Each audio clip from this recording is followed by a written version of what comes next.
안녕하세요. 채널의 애청자로서 30대 여성입니다. 의리라는 단어는 흔히 친구 사이에서 지켜야 할 당연한 도리를 의미하는 경우가 많이 있습니다. 그러나 이는 친구 관계뿐만 아니라 가족이나 직장 상하 관계에서도 중요한 가치라고 생각합니다. 마땅히 나누어져야 하는 충실함은 어떤 종류의 관계에서라도 신뢰의 기반이 되기 때문입니다. 저는 많은 경험을 쌓은 것은 아니지만 곧 40이 되는 나이에 가까워지면서 알게 된 점은 충실하고 평생 의리를 지킬 것 같은 사람이 나중에 예상치 못한 대신을 행할 수 있음을 깨달았고, 반대로 생각지 못했던 사람이 감동을 줄 수 있다는 것입니다. 할 만한 의리를 지키는 것이 인생이라는 것 같아요. 제 주변에는 누구보다 의리를 중시하고 의리를 잃는 사람은 우리 아버지였습니다. 제 전직 씨름 선수 출신인 아버지는 씨름 친구들과 함께 많이 있었는데 그들은 우리 집에서 술자리에서 자주 대화를 나누곤 했어요. 대화의 주제 중 하나는 항상 씨름 기술과 대한민국 씨름의 미래에 대한 이야기였는데 병사를 부르면 가장 먼저 온 것이 친구 중 한철호였습니다. 그들은 술에 취한 상태에서 어린 제게 용돈을 주며 아버지처럼 의리를 잘 지키는 사람이 되기를 권유했어요. 덕담을 하곤 하셨죠. 그렇다고 해서 우리 아버지가 제가 나타나기 전까지는 가족을 알아보지 않고 사나이의 우정만 지키는 분은 아니셨어요. 우리 아버지가 제일 충실하게 의리를 지키셨던 것은 무엇보다도 가족이었습니다. 어머니가 임신했을 때 아버지는 지방에서 경기 일정이 있었는데 어머니의 뱃속 속에서 나오고 싶어졌던 저를 기다려주시려고 했나 봅니다. 예상보다 거의 2주 빨리 제 삶이 시작되었고 우연히 그날이 아버지의 경기가 있는 날이었던 거예요. 지방으로 향하는 아버지는 경기가 있는 체육관에 도착하자마자 병원에서 연락을 받았고 바로 경기는 다 취소되었습니다. 혼자 서울 산부인과에 계시는 어머니를 위해 오셨다고 합니다. 아무리 중요한 경기라 해도 가족보다 더 중요한 것은 없다고 말씀하시는군요. 그러한 아버지께서는 제 정신적인 지주이자 또한 누구에게나 헌신적이고 친근한 친구 같은 분이셨습니다. 평범하거나 넉넉하지 않은 형편이지만 우리 가족은 부모님뿐만 아니라 제 형제마저 뭐라 하든 진심으로 응원해주며 서로를 도와주었습니다. 제가 중학교 시절 승무원이 되고 싶다고 말했을 때 아버지와 어머니께서는 세상에서 제가 할 수 없는 일은 없다며 대단한 용기를 주셨습니다. 그런 부모님의 기대와 응원 덕분에 아쉽게도 메이저 항공사에 취직하지는 못했지만 항공사에 취직해서 당당하게 꿈을 이룰 수 있었습니다. 그때부터 아버지께서 가지고 계셨던 오래된 폴더폰의 배경화면은 제가 승무원 유니폼을 입고 활짝 웃고 있는 모습이었습니다. 누구와 만나든지 냅다 휴대폰을 가져다 보여주며 이게 바로 우리 큰딸이야 하고 자랑하는 게 아버지의 새로운 취미 중 하나가 되었죠. 아침 비행을 앞둔 제게 오늘도 파이팅하고 하늘을 잘 날아오라고 세상에서 우리 딸이 가장 멋지다라는 메시지를 보내주셨던 아버지를 더 이상 만날 수 없다는 생각에 가슴이 찢어지지 않아서 어떤 방향으로 나아가야 할지 막막해서 심지어 숨도 제대로 쉬어지지 않았습니다. 하지만 그러한 저를 지탱해 주던 것은요. 어머니와 동생 그리고 당시 반년 전 연애를 시작한 제 남편이었습니다. 본인 아버지의 사업을 이어받기 위해 아버지의 유통회사에서 일하던 남편은 아버지와 오랫동안 함께 일한 경험이 있어 저와 제 아버지만큼 긴밀한 관계를 유지했습니다. 그래서 더 제가 느끼는 슬픔을 공감해주는 모습을 보여주었습니다. 몇 년 전 어머니를 잃은 남편은 장례식장에서 우연히 마주친 순간 주저앉아 울던 제를 안아주며 함께 울었습니다. 또한 연신체 등을 쓰다듬으며 정미야, 이것도 다 지나가고 지나갈 거야. 너 이렇게 울면 아버지가 더 슬퍼할 거야 라고 말했습니다. 그리고 3일 동안 제 곁을 지켜주었고 심지어 자신의 회사 동료들까지 불러서 함께 저를 위로했습니다. 장례식에 조문객이 많고 시끄럽다 보니 상주는 슬플 틈이 없다고 말씀드립니다. 솔직히 말해서 그 당시에는 남편과 연애를 한 지 얼마 되지 않았고 서로 결혼에 대한 생각도 한 적이 없었는데 아버지의 장례식이 끝나고 나서 갑자기 그런 생각이 들더라고요. 남편이 없었다면 아버지를 보내는 3일을 견디기 힘들었을 수도 있을 거라고 말합니다. 또한 남편도 그만큼 저에게 진심이었기 때문에 그런 정성을 쏟을 수 있었던 것이죠. 우리는 그 후 1년 동안 더 연애를 하고 결혼을 할 수 있었습니다. 남편에게는 2명의 시댁 식구가 있는데 다정하고 화기애애한 성격의 시아버지도 있었습니다. 경찰 공무원인 남편과는 달리 조용하고 신중한 느낌의 시동생인 내 이야기를 할게요. 시아버지는 남편이 나를 결혼 상대로 소개하자마자 나를 이미 가족으로 받아들인 것 같았어요. 남편은 종종 아버지가 너랑 가라고 했다 며 고급 호텔 레스토랑에서 식사를 해주거나 생일에는 꽃다발을 선물로 보내주곤 했어요. 이렇게 다정한 시아버지라면 시집살이가 다른 얘기를 할 줄 알았는데 결혼 전에 상상하지 못했던 고민이 나를 기다리고 있었던 거야. 어느 날 시아버지께서 밥을 사주시겠다며 나와 남편을 부르셨어요.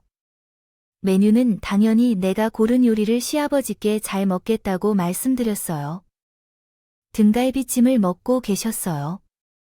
시아버지께서는 비닐 장갑까지 착용하셨고 등갈비 살을 떼어 제 앞접시에 올려주셨어요.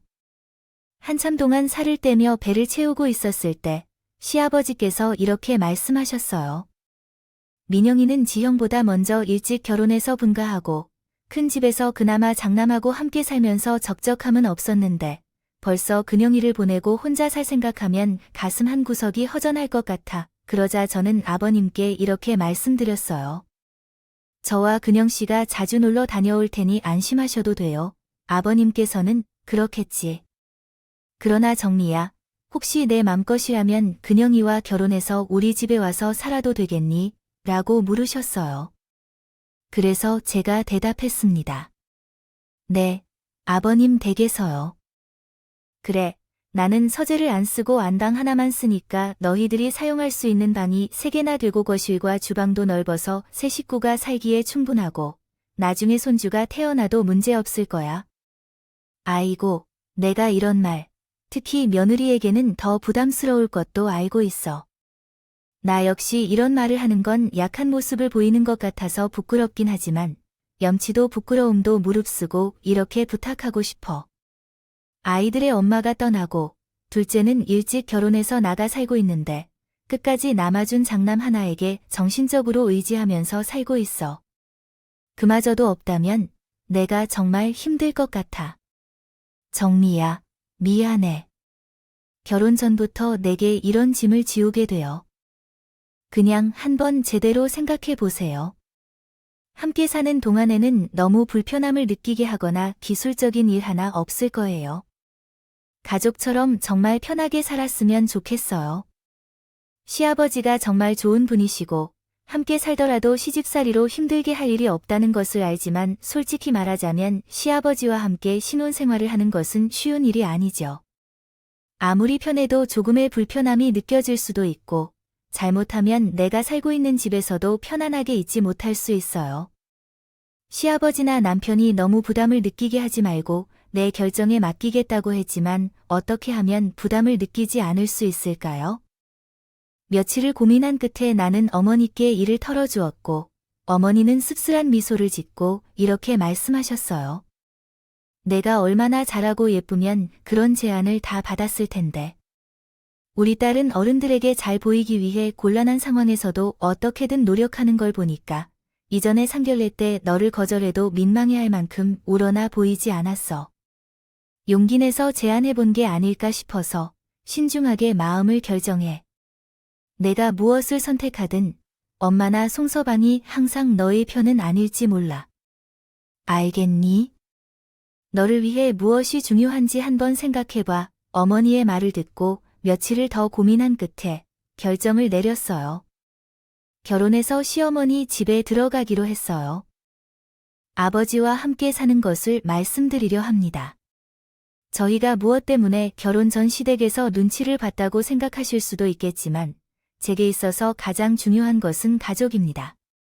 어머니께서 제게 생각하라고 하신 결정을 내릴 수 있었던 건 어떤 것으로도 채울 수 없는 가족의 빈자리와 더불어 나이가 들면서 고통과 슬픔은 조금씩 사라지겠지만 그리움은 더해질 것을 아주 잘 알기 때문입니다. 아버지께서 혼자 사는 것을 두렵다고 하시는 이유를 그냥 넘길 수 없었습니다. 나중에 후회할 것을 막기 위해서는 제 불편을 감수하는 게 더 낫을 것 같았죠. 하지만 제게 감수해야 할 불편은 지금 생각했던 것보다 그리 어렵지 않았어요. 사실 아버지와 함께 살면서 제가 이 정도로 뻔뻔한 사람인지 아닌지 의문이 들기도 했어요. 아버지께서 함께 생활하면서 청소나 빨래, 음식 같은 일상생활을 신경 쓰지 말라고 하셨어요. 일주일에 3번 정도 아버님께서 오셔서 제가 일을 하는 사람이니까 그냥 나가서 일을 잘하라고 집에 오면 그냥 쉬기만 하라고 하시기도 했어요. 그래도 정말 아무것도 안 하는 게 어렵겠죠. 그래서 비행이 없는 쉬는 날이나 일찍 들어오는 날에 빨래를 하자고 하면 어디서 알고 나타나신 건지 헛기침을 하시면서 주변을 돌리셨어요. 지금은 TV를 보면서 재미있는 거 하고 있어요. 누가 나와 함께 같이 안 봐주나? 좀 귀여운 것 같죠? 아버지에 대해 또 귀엽거나 재밌는 일을 얘기해 주신다면 듣고 싶어요. 저희가 결혼을 한 지 몇 달이 지난 후에 아버지가 외출을 좀 자주 하신 적이 있었어요. 사실 아버지는 거의 은퇴를 하신 것처럼 회사에서 많이 떠나곤 했어요. 제 남편은 대표로 일을 하고 있어서 일주일에 3번쯤은 조금만 현장에 와서 일을 하고 나머지는 집에 계셨어요. 그러나 어느 날은 아버지가 회사에 안 가시고 그날은 하루에 2~3시간씩 꼭 외출을 하셨어요. 솔직히 남편과 저도 그 이유를 알 수 없어서 아버지에게 연애하는 상대가 생겼나 봐요. 그래서요. 언제 물어보나 간을 보고 있는데 시아버지께서 딱 질문하기 좋은 자리를 마련해 주셨어요. 제가 비행이 끝나고 집에 도착하는 시간과 남편이 퇴근하는 시간이 얼추 맞아서 같이 집에 들어간 적이 있었는데 그날은 시아버지께서 남편에게 다른 길로 빠지지 말고 바로 집에 오라고 하신 날이기도 했죠. 집에 들어가자마자 너무 좋은 냄새가 나는 거예요. 주방에서 달콤하고 매콤하고 고소한 음식 냄새가 나서 저도 남편도 현관문 들어서자마자 진짜 홀린 것처럼 주방으로 달려갔는데 정말 여백 하나 남지 않고 먹음직스러운 가정식이 꽉 찬 식탁이 저희를 기다리고 있더라고요. 저와 남편은 그 식탁 앞에 앉아서 저희에게 왔으면 어서 앉으라고 시아버지를 보고 눈빛을 교환했어요. 아, 오늘이구나. 오늘 시아버지가 만나는 사람이 있다고 고백하시려나 보다 했네요. 아버지, 어쩐 일이세요? 오늘 누구 생일도 아닌데 뭐 좋은 소식 알려주실 거 있으세요? 어머, 이거 진짜 맛있다. 아버님이 갈비 소스 시판용 아니죠? 오늘 아주머니 오시는 날도 아닌데 따로 출장 요리사라도 부르셨어요? 허허, 우리 며느리 참 입맛은 귀신 같은데 하나만 맞고 하나는 틀렸다. 시판용 소스 아니라 과일까지 다 갈아서 재운 소스는 맞는데 따로 사람 불러서 만든 건 아니야? 그럼 누가 만들었어요? 내가 만들었다. 내가. 순간 그럼 지금 만나는 분이 음식을 만들었다는 말을 하고 싶은 건가 하는 생각이 들었어요. 근데 저나 남편이나 단단히 오해를 했던 거였어요. 알고 보니 지금까지 시아버지가 외출이 잦았던 건 누구를 만나려는 게 아니라 뭘 배우기 위해서였습니다. 바로 요리학원에 등록하여 그동안 요리를 배우셨던 거예요. 제가 집에 있을 때 조금이라도 집안일을 하려는 게 신경 쓰셔서 주방일이라도 아예 전담으로 도맡아 하기 위해 요리학원을 다니셨다는 겁니다. 남자가 나이를 먹고 은퇴하면 취미 활동으로 할 것도 별다른 것이 없어. 근데 뭐 술을 마시냐, 낚시를 다니냐, 울프를 치냐, 우리 정미를 맛있게 먹일 생각이라도 하려는 거고요. 생각에 학원 다니니까 그 학원 선생님도 글쎄 나한테 재능이 있다고 늦게 찾았다고 하더라고요. 그런 김에 좋은 취미 하나를 갖게 되어 잘 됐지. 시아버지의 이런 배려는 쟤를 정말 뻔뻔스럽게 만들었어요. 어느 날은 제가 쉬는 날이었는데 시아버지도 집에 계셨는데 저와 시아버지 둘 다 점심을 좀 늦게 먹어서 저녁은 간단히 먹기로 했어요. 시아버지께서는 저희 어머니께서 보내주신 묵은지가 있다며 김치전을 해주시겠다고 하셔서 저는 거실에서 TV를 보며 시아버지가 주방에서 김치전을 만드시기 시작했어요. 고소한 기름 냄새가 나기 시작했을 때 현관문이 열리고 남편이 들어왔는데 그때 남편이 주방에서 기름을 끓이는 것을 감지했다. 소리와 거실 소파에 거의 눈빛이 앉아 TV를 보는 저를 보고 황당하다는 듯 웃는 거예요. 우리 아버지 진짜 늦둥이 딸 보신 것 같네. 며느리가 아니라 철부지 딸이야. 그 말을 듣고 저도 놀랐어요. 이미 그런 일상이 제게는 너무 당연시돼서 습관이 된 겁니다. 혹시 저를 이렇게 만든 데에는 시아버지의 공도 있다고 하면 너무 변명처럼 들릴까요? 근데 정말 사실이에요. 저를 정말 딸처럼 대하고 제가 집에서 늘어져 있게 만드시는데 어찌 제가 그렇게 편한 생활에 적응하지 않을 수 있겠어요. 아마 시아버지 본인의 부탁으로 며느리 시집살이 시키는 게 미안하고요. 혹시 분가한다는 소리 나올까? 라는 말을 듣고 지극정성을 다하는 거 아니냐고 할 수 있는데 저는 그 생각을 안 했던 게 아니었습니다. 결혼한 후 2년 뒤에 출산을 했을 때 시아버지가 저를 자신의 딸처럼 아끼신다는 걸 정말로 깨달았어요. 건강한 아들을 출산한 후에 시아버지께서는 홀쭉해진 제 얼굴을 보고 웃으셨어요. 막 태어난 손주를 안아보지 않고 그저 쟤를 쳐다보시며 입을 가리고 오셨습니다. 너무 고생했다 며 말씀하시면서 옆에 계신 제 어머니도 당황하셨는데 그때 저는 잊고 있던 아버지의 시아버지를 통해 받은 무조건적이고 든든한 사랑을 다시 살펴보면서 학창 시절의 행복을 느껴보았습니다. 그 후에는 만약 학과를 안 했다면 어땠을까 하는 생각이 들었고 이런 행복을 알지 못한 채 살아올 수도 있겠다는 생각도 들었습니다. 그러나 내 아버지와 비슷한 관점이 그대로 이어졌고 둘의 상황이 왜 이렇게 유사해지는지에 대해 의문이 들었습니다. 결혼 후 10년이 지나면서 처음에는 나이로 인한 자연스러운 변화일 것이라고 시아버지, 남편과 함께 생각했었습니다. 그렇지만 어느 날 시아버지께서 소화가 안 되고 복통이 있음을 미미하게 느끼시면서 식사를 자제하고 반쪽가량만 먹는 것이 습관이 되셨습니다. 그래서 그런지 살도 빠지고 군대에 가서 어쩐지 안 먹는다고 해도 너무 급속도로 살이 빠지는 건 아닌가 싶었어요. 저는 시아버지를 모시고 병원으로 갔고 병원에서는 대학병원에 가서 조직 검사를 받으라는 불길한 대답을 내놓았죠. 종교도 없는 제가 그때 제발 아무 일 아니길 하늘에 얼마나 기도를 했는지 모릅니다. 대학병원에 가면서도 시아버지께 그냥 담담하게 암이 아닐 거라고 나이가 있으시니 그냥 확실하게 하려고 그러는 것 같다고 안심을 시키려고 했는데 그렇게 되뇌이는 건 시아버지뿐만이 아니라 저를 진정시키기 위한 말이기도 했네요.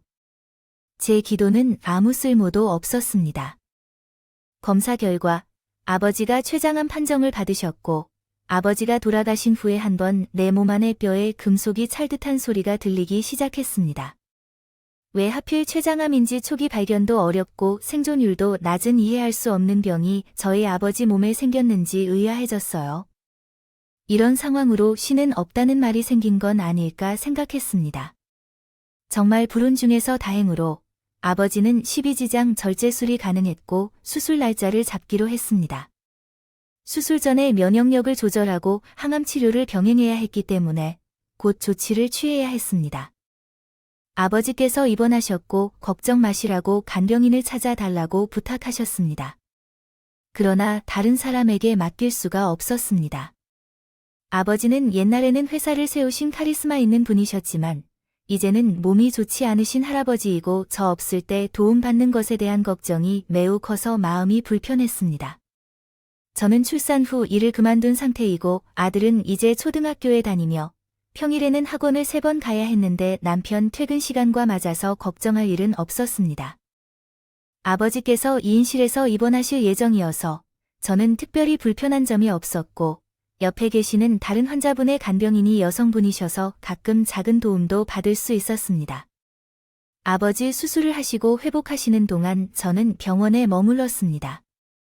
남편이 쉬는 날에는 당연히 교대하여 돌봐주셨고 그때는 집에서 조금 쉴 수 있었지만 그래도 집에서 쉬는 동안 계속 아버지를 생각했어요. 다행히 수술도 잘 되었고 회복 속도도 꽤 빨랐지만 의사 선생님께서 회복이 가능하고 집에서 통원하면서 남은 항암 치료를 받을 수 있다는 말씀을 하셨습니다. 말을 듣고도 이상하게 아버지께서 퇴원하겠다는 말을 하시지 않는 건가요? 또한 수술 후에는 하루에 한 번씩 꼭 집에 가라고, 이제부터는 간병인을 고용하자는 이야기를 하셨다고 하셨지요.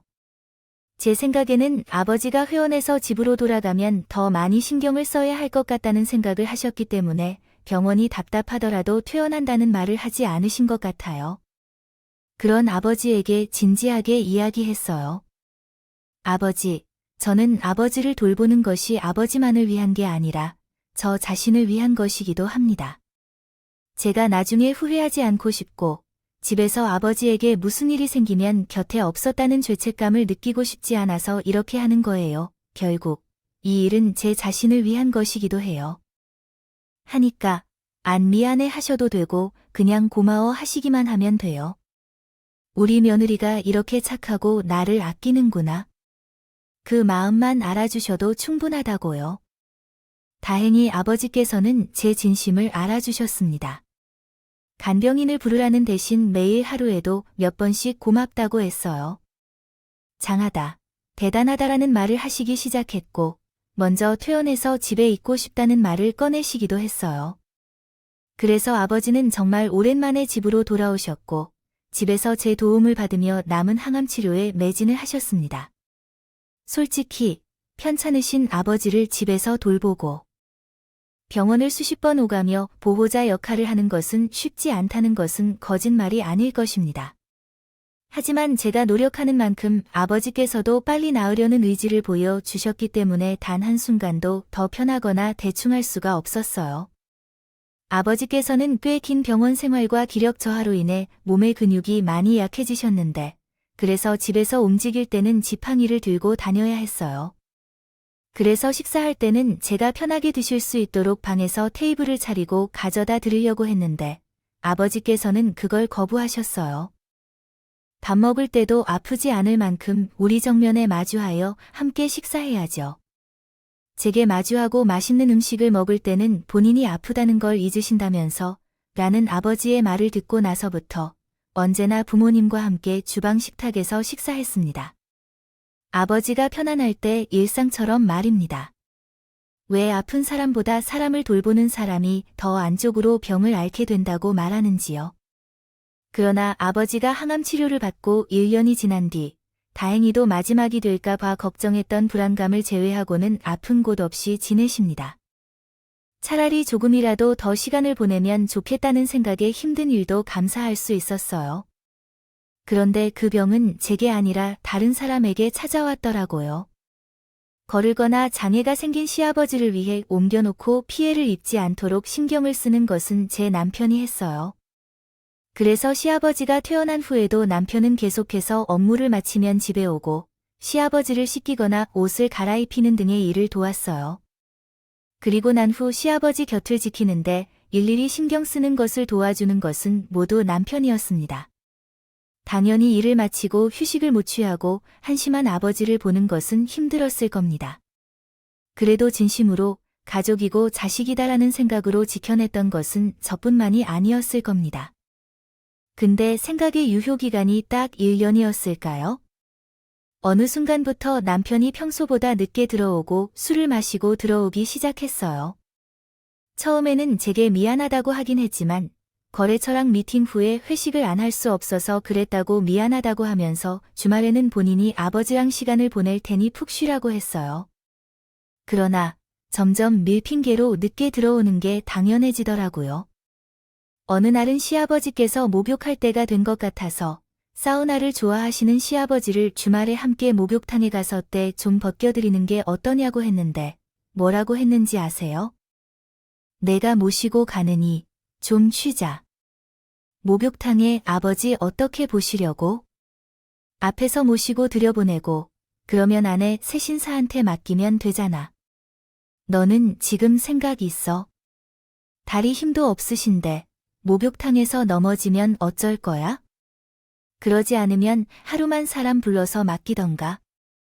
왜 이제 아버지 수발되는 것 같아서 점점 나한테 떠맡기려고 장난하냐고. 나한테 뭘 떠맡겨? 하루 종일도 아니고 몇 시간만 아버지 좋아하시는 사우나 아들 좀 모시고 가라고 하는 게 떠맡기는 걸로 느껴지니 그럼 네가 말로 매번 하는 게로 어떨까? 당신의 아버지의 책임을 맡을 생각은 해본 적이 없어요. 남편은 초조하고 불안해하는 사람처럼 굴었어요.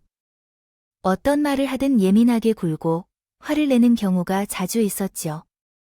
술을 마셔 들어와서는 어린 아이들의 물건에 화를 내기도 했어요. 만약 남편이 폭력적이고 충동적인 성향이 있다는 것을 알았다면 그 정도로 변할 줄은 몰랐어요. 어째서 이렇게 변하는지 걱정이 되기도 했어요. 하지만 말하고 싶은 중요한 것이 하나 있어요. 사람이 극단적인 상황에서 변하는 것 같다는 거예요. 아니요. 그냥 평화로운 일상에서 본 적 없던 그 사람의 본성이 나타나는 것입니다. 그 예민하고 신경질적인 모습에는 이유가 있었습니다. 어느 날, 손님 몇 명의 감을 깎아서 시아버지 방으로 가져갔는데 시아버지는 정말 처음 보는 표정으로 전화를 받으시면서 크게 분노하고 계셨어요. 세무조사를 어떻게 한 것일까요? 갑자기 세무조사 대상이 된다고 연락이 와서 시아버지가 통화하고 있던 사람은 결국 시아버지 회사 직원이었어요. 그 직원은 회계팀 팀장이었는데 시아버지께서 1년 동안 투병하시면서 회사에 나가지 않은 동안 아들인 시아버지의 아내가 회사 대표 자리에서 근무하게 된 것이었죠. 겁 없이 행한 일에 대해 참았다가 고백하려고 전화했었어요. 남편이 회사 업무 외에 동업자와 투자 사업을 시작했는데 이것은 저도 몰랐던 사실이었어요. 문제는 투자 사업에 사용된 돈이 시아버지의 회사 자금이었다는 것입니다. 직원들은 잠깐 대여하고 갚으면 되는 것으로 생각했지만 자금이 부족해져 계약금도 지불되지 않고 있고 이렇게 계속되면 직원들의 급여도 밀릴 것 같다는 것이었습니다. 더군다나 이번 문제로 세무조사까지 들어오게 되었다는 충격적인 소식이었죠. 시아버지께서 현재 투병으로 힘드신 것이 추가적인 고통을 안겨드려 죄송합니다. 알지만 회사를 위해 아들인 대표와 대화를 나눠볼 필요가 있다고 말했어요. 그로 인해 크게 화가 난 시아버지의 모습은 결혼 생활 10년이 넘는 기간 동안 처음 본 적이 있었습니다. 그날 우리 집에서는 전쟁이 일어났죠. 시아버지는 퇴근한 남편에게 들고 있던 책을 냅다 던지며 책임을 물었습니다. 어떻게 내가 나한테 이럴 수 있냐? 너를 믿고 맡겼는데 회사까지 내 개인적인 일에 손대냐고 울분을 토로했어요. 핏대가 터질 것처럼 화를 내는 시아버지의 모습보다도 더 놀란 것은 처음에는 죄인처럼 가만히 듣고만 있던 모습이었습니다. 남편의 돌변한 태도 때문에 그러더라고요. 듣다 보니까 아버지가 섭섭하시네요. 이제껏 손 놓고 계시다가 갑자기 주인 행사를 하시는데 아직까지는 아버지가 회사인 줄 알지만 실질적인 대표는 전에 이미 은퇴한 것과 다름이 없고 회사가 어떻게 운영되는지 모르는 아버지에게 이렇게 저렇게 소리 듣는 것이 꽤 당황스러워요. 그렇죠. 아들 새끼는 주제도 모르고 나는 이제까지 피땀 흘려 회사를 일군데도 눈물을 삼키며 지켜봐야 하는 것이 너무 화나네요. 몸속에 있는 암 종양 때문에 모르던 나가 죄인이자 미친 놈이라는 생각이 들어요. 남편은 허탈하게 소리치는 아버지를 뒤로 하고서 뒤로 물러섰습니다. 성질을 내며 방으로 들어가 버렸어요. 저는 적반하장으로 아들에게 모욕을 당해서 멍해지신 시아버지를 안방으로 모신 뒤에 남편을 따라 방으로 들어가서 한마디를 할 수밖에 없었어요. 당신 진짜 너무한 거 아니야? 지금 잘못한 사람이 누군데 아버님한테 큰 소리를 치고? 야, 넌 사업에 대해 아는 것도 없으면 가만히 입 다물고 있어. 몇 년 동안 집에서 병수발이나 들고 애나 보는 주제에 뭐가 잘났다고 말을 못해. 그럼 밖에서 대단한 일 하면서 돈 버는 인간이 왜 회사 또는 손을 대서 거래처 줄 돈도 밀리게 만들어 내가 하는 말 듣기 싫으면 집에서 있는 내 귀에 당신이 도둑질 하다가 대형 사고 쳤다는 소식이 들리지 않게 해주세요. 회사에 가서 또는 손을 대주세요. 아버지께서 회사를 물려주실 생각이신가요? 회사의 돈이 당신의 지갑에 들어갈 돈입니다. 그저 막 그럴 것 같지만요. 착각하지 마세요. 그것은 당신의 돈이 아니에요. 함께 일하는 직원들의 돈이기도 하고 앞으로 몇 년 동안 회사가 굴러가는 연료이기도 합니다. 명준이가 뭘 보고 자라갈지 아버지가 딴짓을 할 경우 할아버지의 회사를 받을 수 있습니다. 아, 이 인간이 갈 때까지 간 것 같아요. 맞는 말만 따박따박하는 저를 볼 때마다 결국 손을 들고 말하게 되었습니다. 저는 찢겨질 것 같은 고통보다는 그 인간이 저를 때렸다는 충격에 온 몸이 벅차오를 것 같아요. 뇌가 얼얼했고 머리끝까지 화가 났습니다. 감히 내가 누구냐, 우리 아버지의 딸이고 우리 어머니의 딸인데 나를 때린다 하는 생각에 그때부터 손이 잡히는 대로 남편을 사정없이 두들겨 패기 시작했습니다. 시아버지께서 오셔서 입꼬를 보시게 할 수 없으니 차마 욕을 하며 팰 수는 없었지만 전체적인 힘을 다해 남편을 쳤습니다. 남편도 반격을 했지만 욕을 내뱉고 아이와 함께 집 밖으로 나가버렸고 방 안에는 저 혼자 남게 되었습니다. 아버지께서 돌아가셨을 때도 생각에 잠기지 않는 삶의 회의감이 몰려왔습니다. 내가 왜 살아야 하지? 이런 대접을 받을 거면서 왜 숨을 쉬며 살아가야 하는 걸까? 라는 말이 머리를 스쳤습니다. 돌아오면 어처구니 없고 지저분한 사태에 대해 결론을 지어야겠다고 생각했는데 이 인간은 3일이 지나도록 집에 들어오지 않더라고요. 처음에는 그래, 차라리 평생 오지 마라 는 생각이 들었는데 사람이 큰일을 겪고 나면 이래저래 자잘한 생각이 쪼개져서 하편이 많아지잖아요. 설마 무슨 일이 있겠어 싶었죠. 그러다가 3일째 되는 날 오전에 전화를 했어요. 안 받았더라고요. 나중에는 회사로 전화를 해보니 글쎄 집에서 나간 다음 날부터 회사에 출근도 하지 않았다고 해요. 출근을 하지 못했다는 개인적인 사정으로 연락을 드렸는데 그리고 조금 걱정되기 시작했습니다. 일은 물론 저와의 관계도 위태로워지고 있는 것 같아서 나쁜 생각을 했는지 의심스러워져서 남편 휴대폰으로 전화를 걸었습니다. 그때는 오전 11시 반쯤 되었을 것으로 생각됩니다. 하지만 전화를 3번이나 걸었지만 받지 않았고 마침내 휴대폰에서 목소리가 들려왔습니다. 그러나 문제는 그 목소리가 남편의 것이 아닌 젊은 여성의 목소리였다는 점이었습니다. 여보세요. 송근영 씨 휴대폰이 맞나요? 저희를 전화 받고 계신 분은 누구신가요? 송근영 씨는 어디 계십니까? 아, 지금 오빠가 자고 있는데 일어나면 전화가 왔었다고 하니 전화할게요. 그러면 알람을 이렇게 설정하면 되는 거예요. 오빠가 자고 있으니 더 생각할 필요 없어요. 밖에서는 인간이 헛짓거리 하는 게 명확해졌어요. 그날 저녁 남편과 싸우고 나서 몇 날째 힘이 없는지 모르겠어요. 시아버지는 일찍 잠에 들어가셨고 저는 남편을 기다렸습니다. 자정이 다가올 때쯤 정말 태어난 듯한 얼굴로 들어왔거든요. 양복 자켓을 침대에 던지며 옷을 갈아입는 인간에게 말했어요. 집안에서는 패고 다른 여자랑 3일 동안 논 다음에 돌아오니까 기분이 좀 좋았니? 바람이 그런 짓거리에 도움이 되나 봐요. 말을 조심해. 너랑 바람이 뭐야? 술집에서 잠깐 만난 사람과 시간을 보냈다고 바람이라고? 내가 집에만 있으니까 감이 떨어진 거구나. 남자가 일하면 이런 일도 있고 저런 일도 있는 건데 완전히 다른 여자와 눈이 마주친 거냐고 쌍침을 지켜보는 건 얼굴이 좀 추해 보인다. 그럼 넌 아버님의 사업을 이어받은 주제의 꼴의 대표라고 여자를 사귀고 다니면서 감이 조금 생겼니? 헛소리 좀 그만해. 너가 나가고 나서 회사도 안 나갔다는데 술집에서 여자랑 노는데 무당 결근한 회사 대표가 왜 그렇게 혓바닥이 길어? 아 진짜 저번부터 너무 주제에 넘게 했어. 구내야, 안 그래도 일을 한번 말하려고 했는데 너 우리 아버지 무슨 담보로 자꾸 나한테 이래라 저래라 하는 거 아주 불쾌해. 우리 아버지가 무슨 너를 기살려주는 도구야? 집에서 편하게 쉬며 아버지와 함께 할 때가 있을 뿐이잖아. 아버지 말동무 좀 했다고 대단한 사람이 되느냐? 말 못 되는데 작작 좀 해라. 작작 좀 해. 아버지가 너를 예뻐한다고 해서 이제 아들을 버리고 아버지한테 붙으려는 거야 뭐 그런 거야? 너는 쓰레기 같은 놈이야. 머릿속에 대체 뭐가 있는지 모르겠어.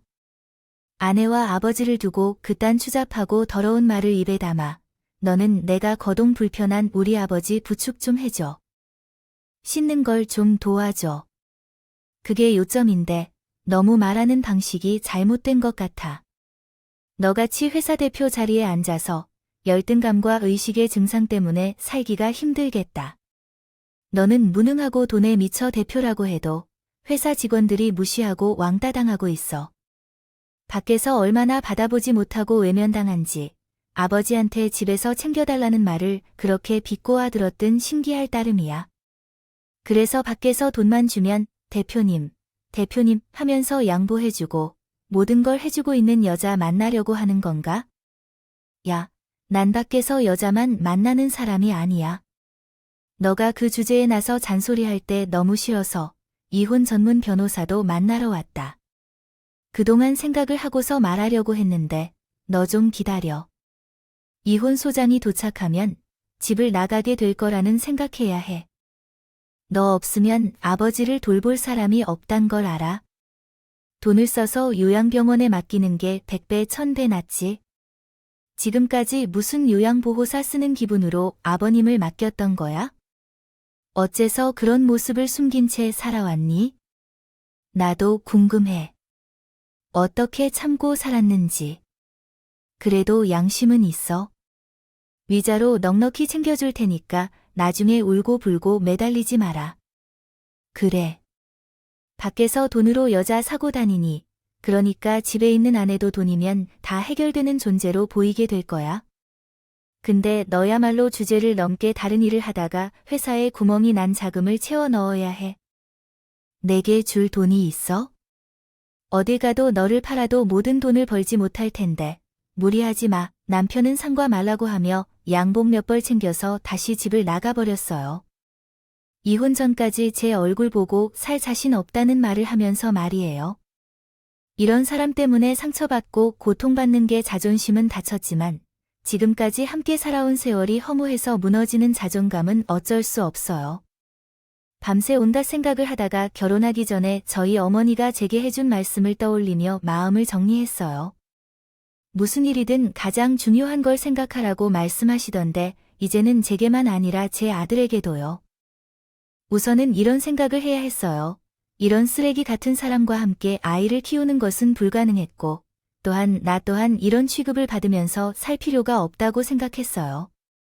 남편과 이혼을 결심한 후에 가장 먼저 떠올랐던 것은 곧 헤어지게 되는 사람도 아니고 제 아들도 아니라 바로 시아버지였어요. 이혼하고 집을 떠날 때 시아버지 혼자 남게 될 것을 생각하니 먹먹해졌어요. 그래도 최대한 침착하게 시아버지에게 말하려 했습니다. 상황이 이렇게 된 것을 어쩔 수 없다는 말과 함께 부디 이해해 주셨으면 하는 바람을 했습니다. 그러나 새벽에 잠도 잘 못 자고 다짐하던 대로 아침에 안방으로 들어가신 채 신문을 읽고 계셨어요. 아버지의 얼굴을 보자마자 눈물이 왈칵 나왔습니다. 코미디언처럼 시아버지가 놀라서 하며 왜 그러냐 고 물으실 텐데 제가 더듬더듬 아내 할 소리까지 하며 남편과 있었던 일을 모두 말해 제 울음이 잦아들 때쯤 호소했습니다. 아버지, 행여 제가 아픈 아버지를 두고 이기적인 선택했다고 원망하지 않으셨으면 좋겠어요. 제가 진짜로 아버지만 생각하면 내가 이래도 되나 싶은데 도저히 제 감사함도 모르고 천대당하는 것 같습니다. 하대하고 일 핑계로 여자를 만나고 다니는 그러한 사람과 함께 살 수 없어요. 죄송해요, 아버지. 제가 마지막으로 아버지께 해드릴 수 있는 도리로 좋은 간병인을 찾아볼 테니까. 내가 왜 나에게 미안하냐 라고 하지 마세요. 너와 나 사이에서 용서를 100번 구해야 하는 건 근영이 그 아이야. 솔직히 내심 아버지께서 날 붙잡으시면 어떻게 해야 할지 걱정을 했습니다. 근데 오히려 아버지는 얼굴이 울그락불그락 물들어서 견딜 수 없다는 듯 화를 내시면서 이런 식으로 말씀하셨어요. 이혼을 해도 이 집에서 나가야 할 사람은 너가 아니라 그 불안당 같은 사람이야. 어쩌면 너는 이를 안다는 이유로 널 무시하러 여자를 만나러 다닐 때문에 그런지. 미안해, 정리야. 나는 자식을 잘못 키워서 너를 고생시켰어. 걱정하지 마, 내가 너희 이혼을 하더라도 그놈이 원하는 대로 하게 내버려 두지 않을 거야. 그때만큼은 시아버지께서 어떤 행동을 취할지 감히 예측할 수 없었어. 남편은 어떤 행동을 할지는 말해놔도 정말 집에 들어오지 않았고 며칠 뒤에 예상치 못한 손님이 집으로 찾아왔어. 그 사람은 시동생이었어. 시동생은 한 이틀 정도 집에 머물면서 시아버지와 몇 시간 동안 이야기를 나누다가 하루는 시아버지를 모시고 외출을 갔다가 돌아온 적도 있었어. 시아버지는 제게 의아하게 생각하긴 했지만 그저 걱정하지 말라는 말만 하셨어. 그렇게 열흘 정도가 지나갔을까요? 이혼하기 전에는 집에 발도 안 들이겠다는 사람이었다. 얼굴이 백지장이 되어서 집에 왔다. 아버지, 어디 계세요? 아버지, 어떻게 나에게 이럴 수가 있어요? 미친 듯이 아버지를 찾던 남편은 화장실에서 나오시는 아버지를 발견했다. 성큼성큼 걸어가며 돈을 구걸하는 거지처럼 호소하기 시작했다. 어떻게 아버지가 날 버린단 말이에요? 아버지 없을 때 그 회사를 맡아 키운 나한테 그냥 내 자리를 정리해버리려고. 그래, 호랑이 없는 굴의 여우가 왕이라고 나오는 사이 네가 마음대로 말아먹으려고 했지. 이 자식아. 나는 너를 회사에서나 집에서 하는 꼴을 보고도 가만히 있을 줄 알았어. 내가 뭘 잘못했는데요? 회사 돈 문제도 나조차고만 한 게 아니라 다 자금도 모으려고 하다가 실수한 거고 이혼도 내 문제가 아닌데 왜 다 내 탓으로만 돌리시냐고요? 내가 이제 모르는 거 우선 그것부터가 니즈에다 너같이 문란하고 무능한 놈한테 내가 평생 일본 회사 물려줄 수 없지. 그럼 그 회사 어쩔 건데요? 지금 아버지 몸으로 다시 일산에 뛰어들 수 있을 것 같으세요? 내가 어디 자식이 너뿐이냐? 너보다 훨씬 믿을만 해도 내 회사에 관심 없어서 못 준 자식이 하나 있는데 왜 널 못 버릴까? 벌써 민영이랑 다 얘기 끝내놨다. 걔도 내 말 듣더니 도저히 아버지의 회사를 맡길 수 없다고 합니다. 다음 달부터 일을 정리하고 회사에 들어와서 배운다고 하는데 회사 직원들에게도 말했더니 아주 환영이라고 합니다. 대체 무슨 일을 했길래 회사에 편인 직원 하나도 없을 수 없느냐. 그것도 참 재주다. 재주 그렇습니다. 아버지께서 제게 걱정 말라던 말은 본인이 스스로 아들이 남편을 절벽에서 떨어뜨리기 위한 것이었다고 합니다. 너와 같이 가진 것에 만족하지 못하고 헛짓거리하다가 가족에게 상처를 주는 자식은 내 자식으로 인정하고 싶지 않다. 40 넘은 자식을 독립시키는 아버지를 너무 원망하지 마라. 너도 허투루 나이 먹은 게 아니면 세상 어디에 돈을 먹고 살릴 점은 있겠지. 내가 널 버리는 게 아니라 내가 스스로 갖고 있던 보물들을 쓰레기통에 죄다 내버린 결과니까 받아들여라. 끝까지 추한 몰골 애비한테 보이지 말고. 시아버지께서 아무리 절 아끼신다 해도 남편이 제게 저지른 잘못만으로 이런 결정을 내리시긴 어려우셨을 거예요.